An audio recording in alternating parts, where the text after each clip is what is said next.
Good morning, and welcome to Redeemer Lutheran Church. I'm Pastor Gary Lode-Holt. I don't listen to a whole lot of contemporary Christian music, but a few years ago, one song came to my attention. It was by a group named Phillips, Craig, and Dean, and the song was called I Want to Be Just Like You.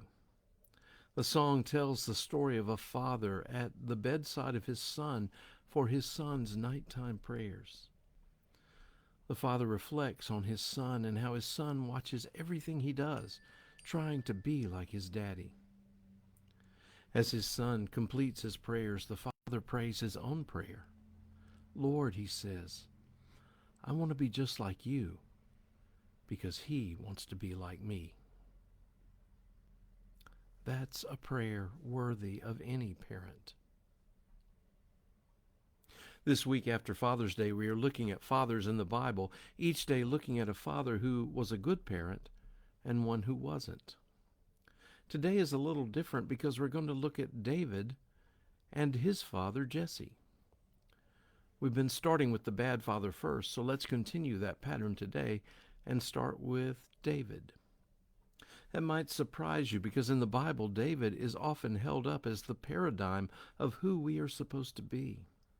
For generations, kings are compared to David, and the Messiah is to come from David's line.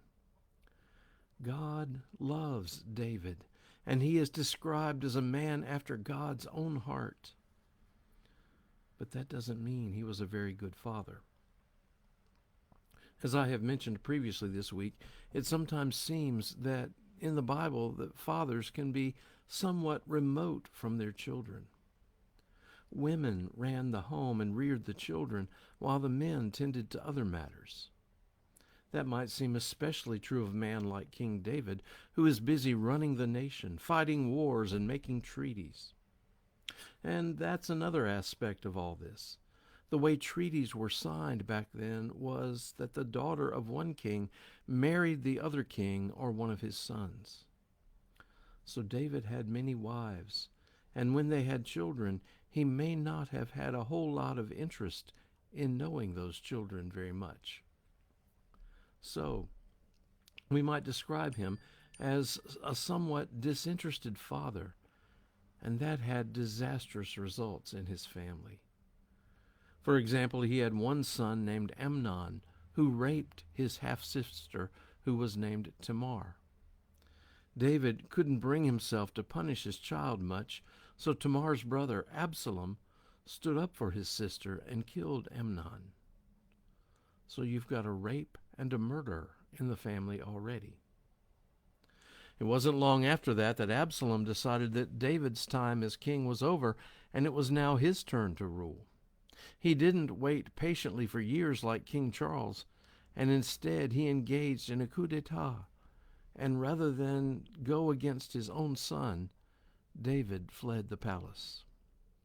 There's a long and confusing story in the Bible of David attempting to reclaim his kingdom without doing harm to his son. But eventually David is disobeyed and Absalom is killed, and David returns to the palace. Nevertheless, this is a lot of intrigue for one family. Rape, murder, revolt.